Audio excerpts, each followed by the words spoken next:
Recording in progress. Recording stopped.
Recording in progress.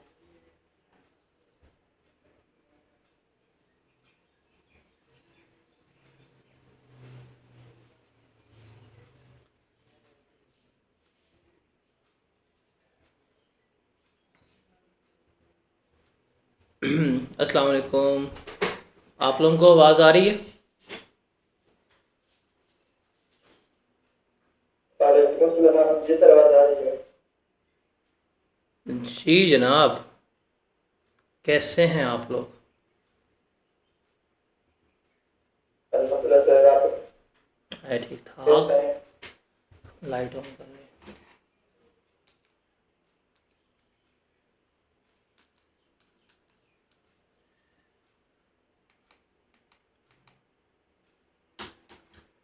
Start करें?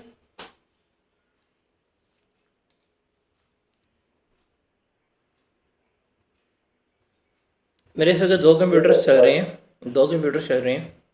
एक ये जहाँ पे मैं लिख रहा हूँ, ये कैमरा है, और आपके क्वेश्चंस जो हैं वो मैं यहाँ पे देख रहा हूँ सामने। ठीक है, तो जब मैं इधर देख रहा हूँ तो इसका मतलब मैं आपके क्वेश्चंस पढ़ रहा हूँ, अदरवाइज़ मैं यहाँ पे फोकस हूँगा। कोई सवाल, कोई जवाब वगैरह कुछ भी है तो कर ले, फिर हम इसको स्टार्ट करते हैं और फिर हम इसको आगे लेके चलते हैं। क्या है, किस तरह से है, किस तरह चीज़ों को चलेगी, सारा हम उसको देखते हैं। जी,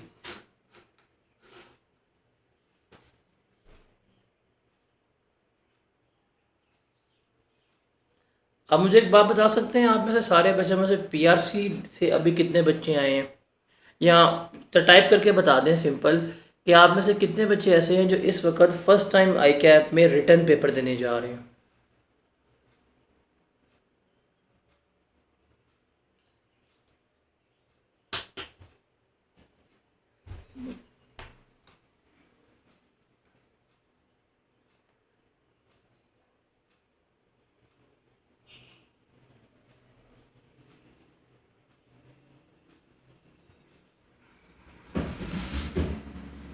हाँ जी, हाँ जी, बुक पक्का इस दफ़ा आ जाएगी।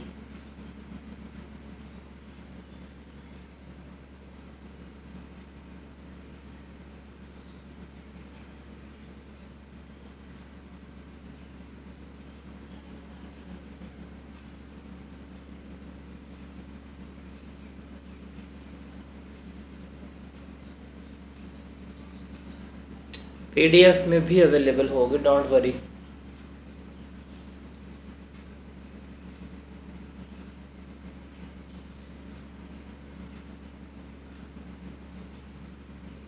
मैंने आप लोगों से सवाल पूछा है, मुझे बताएंगे कि आप में से कितने बच्चे ऐसे हैं जो फर्स्ट टाइम कैफ में फ़िज़िकल पेपर दे रहे हैं, फर्स्ट टाइम फिज़िकली अपेयर हो रहे हैं। उन्होंने आज से पहले हमेशा जो है वो मैनुअल ऑनलाइन पेपर्स दिए हैं, फ़िज़िकल पेपर नहीं दिए। बताएंगे आप लोग ज़रा।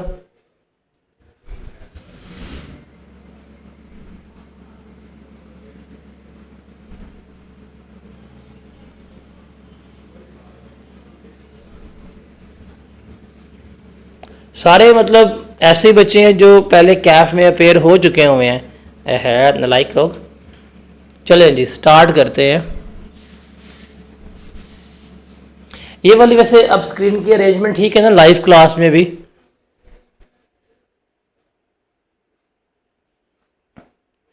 सर दो दो तो भाई पेपर देगा तो पेपर होगा ना।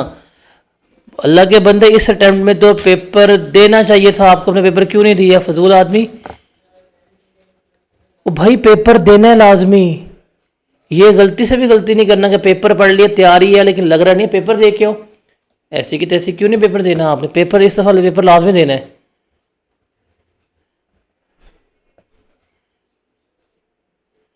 नहीं मेरी टाइमिंग चेंज नहीं होगी, सिर्फ फ्राइडे की क्लास जो है वो हम गालिबन 4 बजे किया करेंगे बिकॉज जुम्मे का वो है उस वजह से।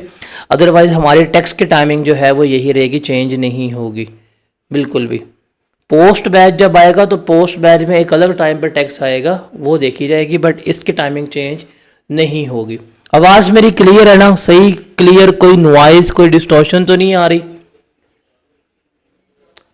रोहेल ओके ठीक है, ऑल ओके ठीक है।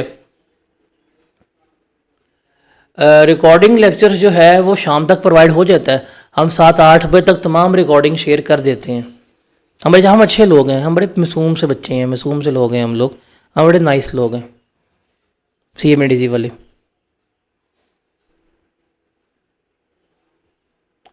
चलें जी, ये वाली क्लास की अरेंजमेंट ठीक है ना, मतलब इतनी बड़ी स्क्रीन हो और 7 बंदा कर रहा हो कि रैदर देन जो हम एक वो सो कॉल्ड जो लेके चल रहे थे वो ठीक है। Because I am just taking feedback, मैं थोड़ी सी इनोवेशंस लेके आ रहा हूँ ताकि आप लोगों को घर में बैठ के भी पढ़ने में कोई दुश्वारी जो है वो फेस ना हो।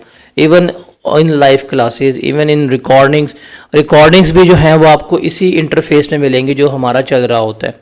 सो डैट्स वाई मैं फीडबैक वगैरह बहुत ले रहा होता हूँ, बिकॉज मैं चीज़ों को बहुत ज़्यादा ना अडॉप्ट कर रहा होता हूँ, चेंज कर रहा होता हूँ, तो मुझे बताया करें, मैं मज़ीद चीज़ों को चेंज करता जाऊँगा। जैसे लास्ट टाइम किसी ने कहा था सर आप खड़े हुए क्लास कराएं, मैंने तो खड़े हुए क्लास करवा ली, बाद में जो मेरा हाल हुआ वो अलग चीज़ थी।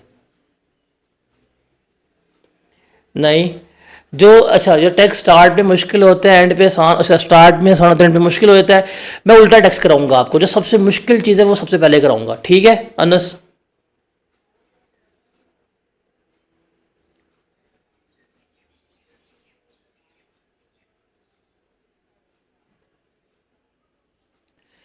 चलें जी स्टार्ट करते हैं। आप लोगों को पता है ना हमने गालिबन 2 दफ़ा, ठीक है आप लोगों को नहीं पता, कल के अनफॉर्चुनेटली हमारी क्लास नहीं हो पाई थी, तो वो तो इशू था। हाँ मुझे याद आया, कल की क्लास ना होने के लिए माजरत, बिकॉज कल इतनी ज़्यादा प्रॉब्लम्स हो रही थी, ऑफिस शिफ्ट हुआ है अभी, और लाइक आप यकीन माने लाइक बहुत हमने नेक टू नेक काम करे, तो अभी भी मेरे रूम में लाइटिंग नहीं है। अभी जो आपको थोड़ी बहुत रोशनी नज़र आ रही है ना, ये विंडो से आ रही है और सामने एक रिंग लाइट लगी, तो प्रॉपर लाइट नहीं है। तो मैं इस वक्त ना आपको सम टाइम थैनोस वाली फीलिंग आ रही होगी कि मैं कभी गायब हो जाता हूँ, कभी मैं आ जाता हूँ, कभी इस तरह कभी उस तरह, आपको फील हो रहा होगा इस तरह से। तो अभी लाइटिंग तक प्रॉपर नहीं करवा पा रहे हम, इतने हम जो है वो चले जाएंगे। ओ नहीं भाई, मैंने सिलेबस जल्दी ख़त्म करना है, दिसंबर एंड तक सिलेबस ख़त्म करना है, मैंने नहीं करना ये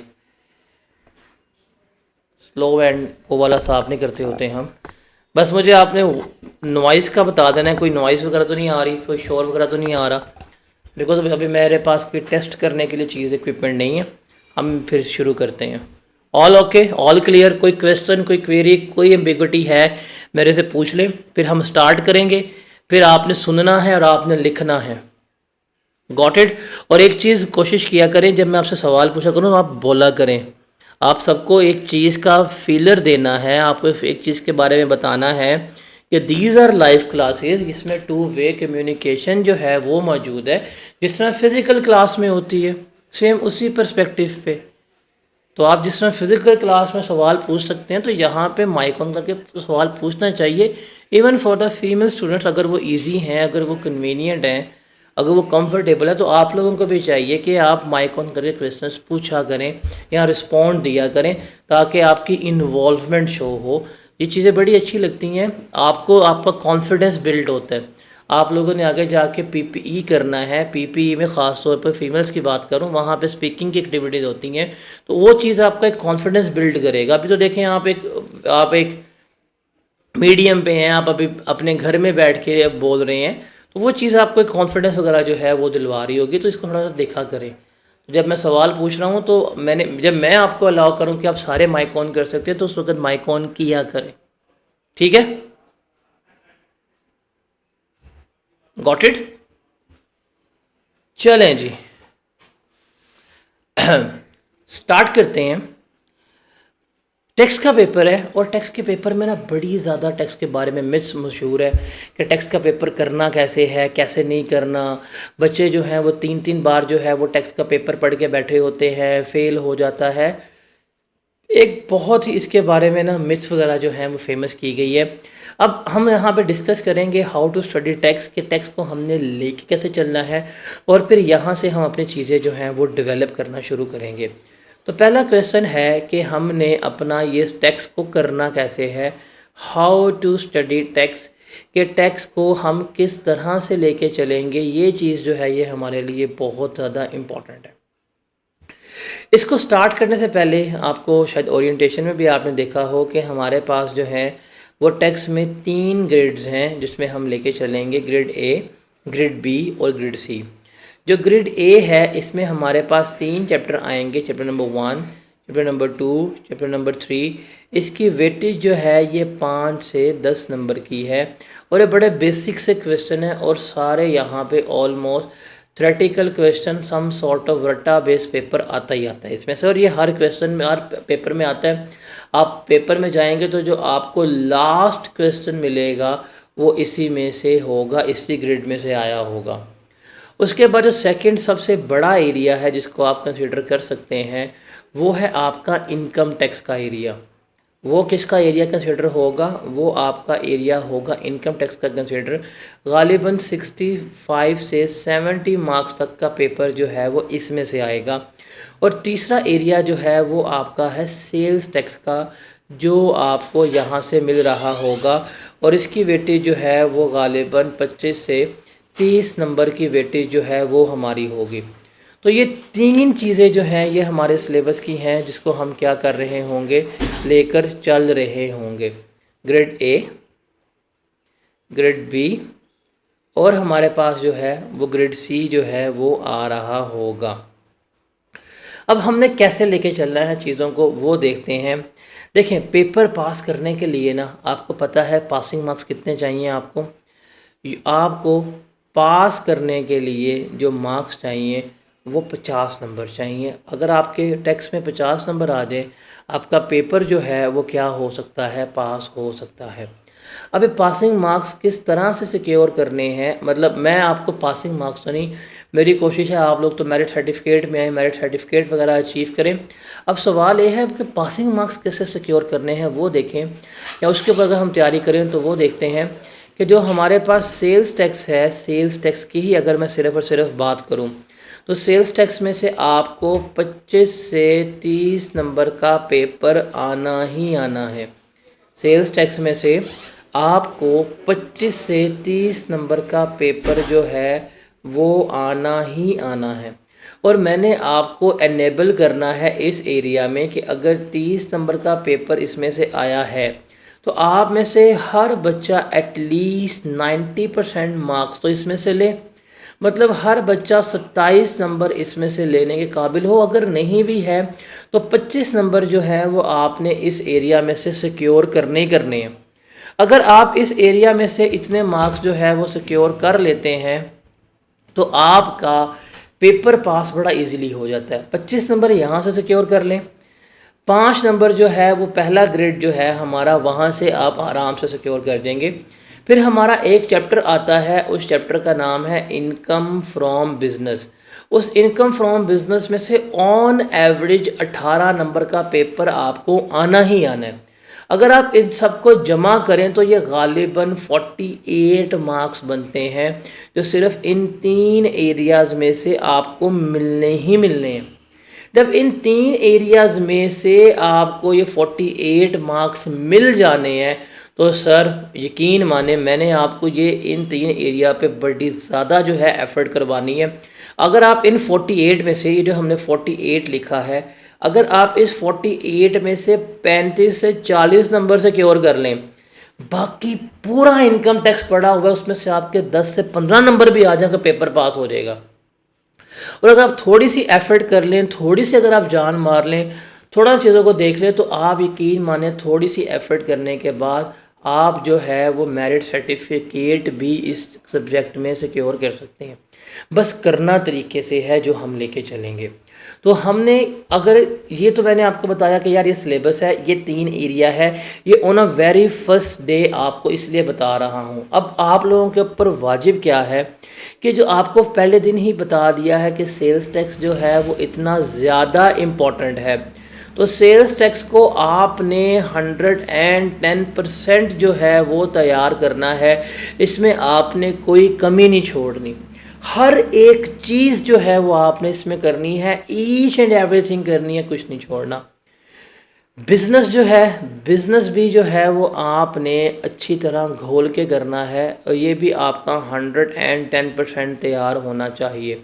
अगर ये 2 एरियाज़ आपके अच्छी तरह तैयार हो जाते हैं, जिस दिन तैयार होगे आप अपनी नोटबुक में एक चीज़ को लिख लीजिएगा कि इस अटेम्प्ट में आपका पेपर जो है वो इंशाअल्लाह क्लियर है। आप ये पेपर जो है इसी अटेम्प्ट में क्या कर लेंगे, इजीली पास कर लेंगे। तो ये 2 एरिया जो हैं वो हमने लेके चलने हैं। इसलिए अब चूंकि इनकी इम्पोर्टेंस आपके सामने है, आपको बता दिया है कि ये कितने ज़्यादा इम्पोर्टेंट है, तो द बेटर इज़ कि हम इसके ऊपर ज़्यादा फोकस करेंगे, ज़्यादा तवज्जो करेंगे। इसलिए आप लोगों ने स्टार्ट जिस चीज़ से करना है, आप लोगों ने स्टार्ट जहाँ से करना है वो है हमारा सेल्स टैक्स का एरिया। हम स्टार्ट ही कहाँ से करेंगे, हम स्टार्ट ही सेल्स टैक्स से करेंगे। और सेल्स टैक्स को आप लोगों ने अच्छी तरह करना है, और जिस तरह बताया जाएगा, जिस तरह आप लोगों को कहा जाएगा, आपने एज इट इज़ करना है, एज इट इज़। इसके ऊपर आपने बिल्कुल भी चांस नहीं लेना। आसान एरिया है, कंपैरेटिवली डूएबल है, कंपैरेटिवली इजी है, तो इसको ऊपर हम स्टार्ट करेंगे। सेल्स टैक्स करने के बाद फिर हम मूव करेंगे जो हमारा ग्रेड ए है, चैप्टर नंबर 1, 2 और 3 की तरफ मूव करेंगे। फिर चैप्टर नंबर 1, 2 और 3 करने के बाद हम कहाँ मूव करेंगे, हम इनकम टैक्स की तरफ जो है वो मूव कर रहे होंगे। तो this is the plan for effective study, और इस तरह ही आपको आपके तमाम लेक्चर्स जो हैं वो मिलेंगे। और आपने अब इनको बस एक काम करना है कि आपने इन चीज़ों को अब फॉलो करना है। आपने अपने सीक्वेंसेस में नहीं जाना कि यार मैं ये कर लूँगा, मैं वो कर लूँगा, मैं ऐसे कर लूँ, मैं वैसे कर लूँ, मेरे उस दोस्त ने ये क्या है, हालांकि उस दोस्त की 3 अटेम्प्ट लगी होनी है, तो आपको जो बताई गई है आपने वो करनी है। और एक चीज़ आपने याद रखनी है कि पेपर में टैक्स में पढ़ने के अमल कैसे है उसको देखें। आपने एक चीज़ लाजमी जो ऑब्ज़र्व करनी है कि आपने लेक्चर के बाद सिर्फ़ और सिर्फ 1 घंटा जो है वो डेली बेस के ऊपर लाजमी पढ़ना है। डेली बेसिस के ऊपर रोज़ जो है वो आपने क्या करना है, वो आपने लाजमी पढ़ना है। आपने इसके ऊपर कोई किसी किस्म का रिस्क जो है वो नहीं लेना आपने कोई किसी किस्म का रिस्क जो है वो नहीं लेना, ये आपने लाजमी करना है, लाजमी। अब टैक्स में जब आपने ओरिएंटेशन ली, ओरिएंटेशन में एग्ज़ामिनर कमेंट्स जो हैं वो हमने पढ़े थे, और उन एग्ज़ामिनर कमेंट्स में भी उसने कहा था कि थ्योरेटिकल एरिया जो है वो बहुत ज़्यादा बच्चों का वीक है। तो इसके जितने भी क्वेश्चंस मैं करवाऊंगा वो आपने करने हैं, और जितने भी टेस्ट की आप लोगों की रिक्वायरमेंट्स होगी वो सारी की सारी आपने फुलफ़िल करनी है। एक चीज़ है कि जब भी आप इस घंटे में पढ़ने बैठेंगे आपने लिखना है, आपने लिख लिख के याद करना है। और the best thing for theory is that कि आपने एक दफ़ा पढ़ा, आपने एक दफ़ा याद किया, याद करने के बाद आपने लिख लिया। जब आपने लिख लिया तो उसके बाद जो आपने लिखा है आपने अपने लिखे हुए से ही पढ़ना है। फॉर एग्ज़ाम्पल आपको एक डेफिनेशन आई है, आपने वो डेफिनेशन याद की। जस्ट फॉर एन एग्ज़ाम्पल आपको रेंट की डेफिनेशन आई, आपने वो डेफिनेशन जो है वो याद कर ली। अब वो डेफिनेशन याद करने के बाद आपने उसको पेपर पे लिख लिया, कंपेयर किया। अब जब आप दोबारा पढ़ेंगे आपने किताब के ऊपर नहीं जाना, आपने जो यहाँ पे खुद अपने हाथों से लिखी है आपने इसको ही पढ़ना है। बिकॉज जो आप सेल्फ रिटन चीज़ करते हैं, आप खुद से लिख के याद करते हैं, वो बड़ी इंपॉर्टेंट होती है और वो अक्सर हमें क्या रह जाती है, याद रह जाती है। तो थ्योरी में ख़ास तौर पे जो क्रैमिंग वाला एरिया है वो मैं आपको बताता जाऊंगा। थ्रू आउट द लेक्चर्स आपको एक चीज़ जो है वो वीडियोस में नज़र आएगी, जो आपको मिलेगी वो क्या है कि जहाँ पे भी थ्योरेटिकल क्वेश्चन आएगा, जहाँ पे भी हम थ्योरेटिकल नॉलेज की बात करेंगे, तो रिमेंबर थ्योरेटिकल नॉलेज में एक चीज़ आप ऑब्ज़र्व करेंगे कि मैं आपको बताऊंगा कि ये वाली चीज़ जो है ये रीड ओनली है। रीड ओनली का मतलब क्या है कि आपने उसको 2 से 3 बार जो है वो बस रीड कर लेना है, पढ़ लेना है। जो चीज़ क्रैम करने वाली होगी, जो रट्टे वाली होगी, उसका एज इट इज़ रट्टा मारना है। और वो जो क्रैमिंग वाली चीज़ होगी मैं आपको वो भी बताया करूँगा कि यार इस चीज़ को हमने क्रैम करना है।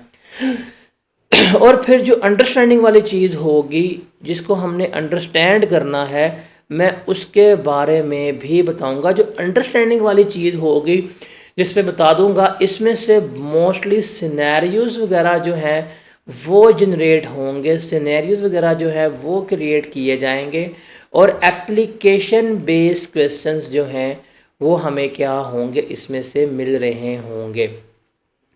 तो बेसिकली हमने क्या करना है, मैं थ्योरेटिकली हर एरिया में आपको मेंशन करता जाऊंगा। आपके पास नोट्स वगैरह भी होंगे, बुक्स भी मिल जाएंगी आपको, उनके ऊपर आपने इन तमाम चीज़ों को हाईलाइट कर लेना है, ख़ास तौर के ऊपर थ्योरेटिकल पर्सपेक्टिव से।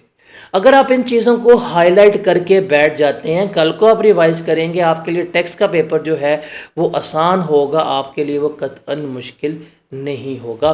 तो this is the whole approach जो आपने क्या करनी है, अडॉप्ट करनी है, और इस तरह से क्या करना है, आपने सब चीज़ों को लेकर चलना है। Is that clear to everyone?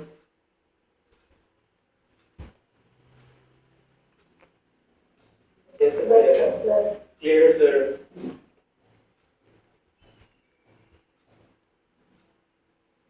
एक सेकेंड मुझे दें, बेटा डलिए। यस,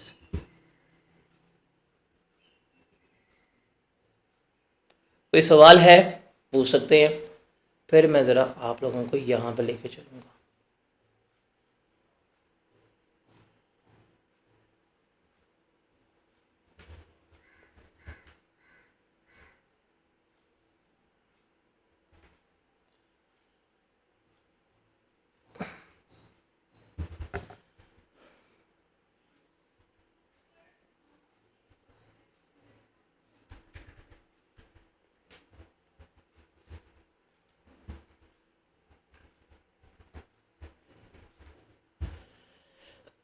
जी जनाब, any question by any one, बताए, समझ आई?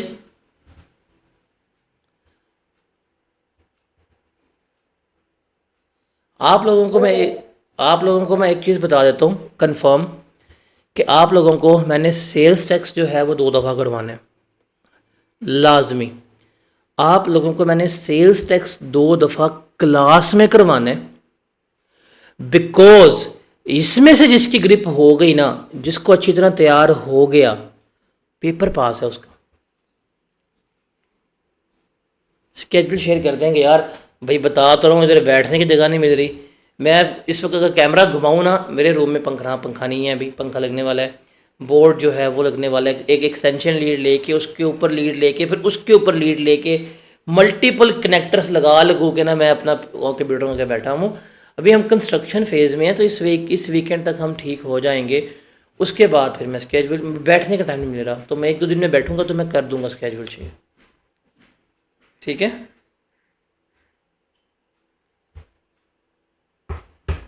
जी जनाब, और कोई सवाल?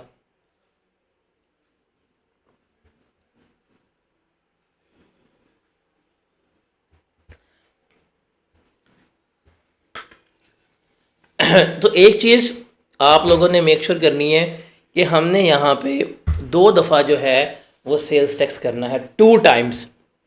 2 दफ़ा सेल्स टैक्स करेंगे, 2 दफ़ा बिजनेस करवाऊंगा आप लोगों को। मतलब वो एरिया जिसमें से 45 नंबर आपके आने हैं, वो एरिया जिसमें से आपके 40 से 45 नंबर आने हैं, वो मैंने आपको 2 दफ़ा करवाने हैं। और 3rd टाइम रिवीजन में मैंने अपना बेस्ट देना है और आपने अपना बेस्ट देना है। और रही बात सिलेबस फाइंड अप करने की, सिलेबस हम जनवरी की 15-20 तक ख़त्म कर देंगे इंशाल्लाह। इस सेशन में कोई छुट्टी नहीं है, लंबा सेशन है, कोई ईद शबरात रमज़ान कुछ भी नहीं है। रिज़ल्ट वाला दिन है, उसका भी सिर्फ मैंने एक ही दिन ऑफ करना है, शायद उसके 2-3 दिन ऑफ हो जाए, अदरवाइज़ छुट्टी तो इसमें कोई है नहीं। और मैंने कहीं जाना भी नहीं है अभी, अगर जाना होता तो मैं कर लेता छुट्टी। तो एनीवेज तो ये है।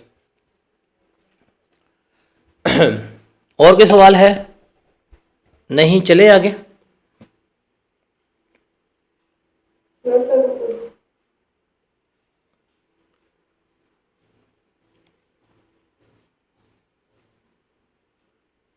जी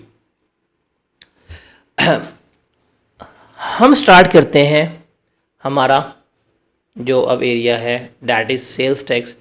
हम स्टार्ट करने लगे हैं सेल्स टैक्स को। सेल्स टैक्स को हम इन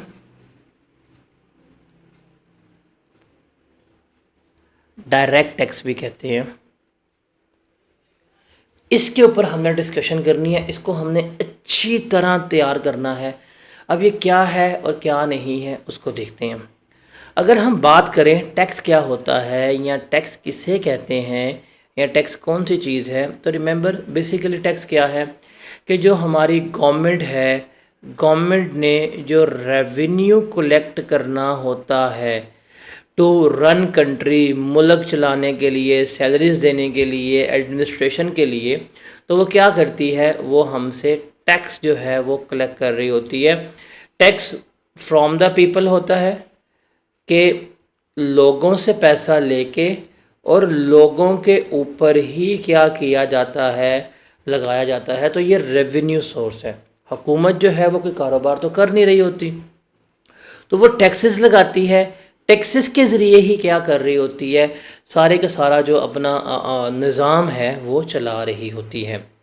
अब टैक्सेस की बात करें ना, तो टैक्स जब भी वर्ड आएगा, जहाँ पे भी वर्ड टैक्स का आता है कि जी गवर्नमेंट ने टैक्स कलेक्ट करना है, तो आपके पास 2 तरह के टैक्स हैं वो आ रहे होते हैं। एक है आपके पास आता है जिसे हम कहते हैं डायरेक्ट टैक्स, और दूसरा आता है हमारे पास, उसे हम क्या कहते हैं, इनडायरेक्ट टैक्स। जो ये डायरेक्ट टैक्स है ना हमारा, जिसकी हम बात कर रहे हैं, ये डायरेक्ट टैक्स रिमेंबर डायरेक्टली कहाँ लगेगा, जो हमारे एसेट्स हैं उसके ऊपर जो है वो हम लगा रहे होंगे। एसेट्स हो गया, इनकम हो गई, हमारे पास वेल्थ जो हो गई, जो हमारी दौलत है, हमने उसके ऊपर लगाना है।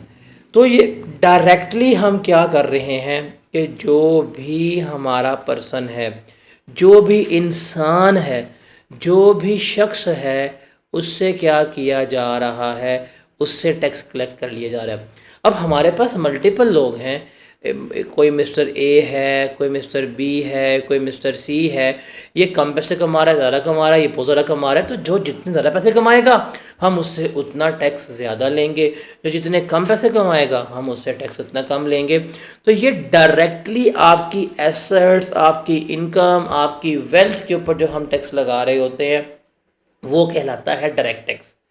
अब डायरेक्ट टैक्स बड़ा अच्छा टैक्स होता है, लेकिन the thing is that direct tax में हमें पता होना चाहिए। फॉर एग्ज़ाम्पल एक बंदा जो है वो जॉब करता है, वो नौकरी करता है, उसको जॉब करते हुए जो सैलरी रिसीव हो रही होती है, गवर्नमेंट को पता है यार सैलरी इसको आई है, अगर इसको 8 लाख रुपया सैलरी आई है, इसको 8 लाख रुपया जो रिसीव हुआ है, वो करेंगे हाँ भाई पैसा कहाँ से आया जी, सैलरी से आया, टैक्स दे दो। जिसने पे किया उसे कहेंगे हाँ भाई 8 लाख कहाँ दिया जी, सैलरी दी है, टैक्स ले ले। तो यहाँ पे चीज़ जो है ये डिटर्मिनेबल है, हम इसको डिटर्मिन कर सकते हैं कि भाई सैलरी है। आप बिज़नेस करते हैं, आप कारोबार कर रहे हैं, बिज़नेस से जो आपको प्रॉफिट हुआ आप बताते हैं जी ये मेरा प्रॉफिट है, ये मेरा रेवेन्यू है, बताया, टैक्स ले लिया।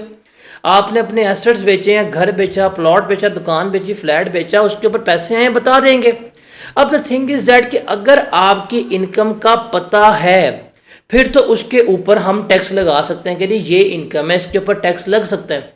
लेकिन क्या पाकिस्तान में एक क्वेश्चन आता है कि इतनी ज़्यादा डॉक्यूमेंटेशन इन्वॉल्व है, क्या हमारे मुल्क में डॉक्यूमेंटेशन ऑफ इकॉनमी है? The answer is no. चलिए मुझे एक बात बताएं, एक जो एवरेज भिखारी है वो कितने क्या पैसे कमा रहा है? द आंसर इज़ यस, भिखारी पैसे कमा रहा है। कितने कमा रहा है? क्या उसका रिकॉर्ड है गवर्नमेंट के पास? द आंसर इज़ नो, उसका रिकॉर्ड ही नहीं है, उसके बारे में हमें कुछ पता ही नहीं है कि क्या हो रहा है, क्या नहीं हो रहा, कितने पैसे हैं, कितने पैसे नहीं हैं, हमें उसके बारे में कख नहीं पता, किसी चीज़ का हमें उसके बारे में नहीं पता। आपको मिलेंगे यहाँ पे क्या कहते हैं, मल्टीपल किस्म के बिज़नेस मिल जाएंगे, जैसे स्ट्रीट वेंडर्स होते हैं, हॉकर्स वगैरह होते हैं, ये बार्बर हो गया, ये कॉबलर वगैरह हो गया, ये छोटे ताजर हैं, ये भी तो पैसा कमा रहे हैं, ये भी तो अर्निंग कर रहे हैं। क्या इनकी अर्निंग का हमें कुछ पता चलता है? द आंसर इज़ नो, कुछ नहीं पता। एक वेंडर ने कितने पैसे कमाए हैं, गवर्नमेंट को नहीं पता। एक जो गली में सब्ज़ी बेचने आया उसने कितने पैसे कमाए हैं, गवर्नमेंट को नहीं चलता पता। नाई है, बाल काट रहा है, कितने पैसे कमाए, इनको नहीं पकड़ सकती गवर्नमेंट। इनसे कैसे करेगी डॉक्यूमेंटेशन ऑफ इकॉनमी? कैश में पैसे लेते हैं, कितने लिए हैं किसी को नहीं पता। सब्ज़ी वाला सुबह निकलता है, हर गली में आवाज़ लगाता जा रहा है, आ रहा है, पैसे ले रहा है, प्रॉफिट कमा रहा है। अभी प्रॉफिट कमा रहे हैं, इनकम कमा रहे हैं, ऑन एवरेज महीने का 30-40 हज़ार रुपये कमा रहे होते हैं, बट इसके ऊपर हम टैक्स लगा सकते। क्यों? प्रॉब्लम यह है कि हमें पता नहीं है कितने हैं, डॉक्यूमेंटेशन ऑफ इकॉनमी नहीं है। तो जिनका हमें पता है उनसे तो हम उनकी इनकम के ऊपर टैक्स ले रहे हैं, बट जिनका हमें नहीं पता इनसे भी टैक्स चाहिए। अब इनसे टैक्स किस तरह से निकलेगा, उस चीज़ को हमने क्या करना है, उस चीज़ को हमने यहाँ पे देखना है कि ये है इनके ऊपर टैक्स हमारा किस तरह से निकलेगा, इसको हमने यहाँ पे क्या करना है, अब कैलकुलेट करना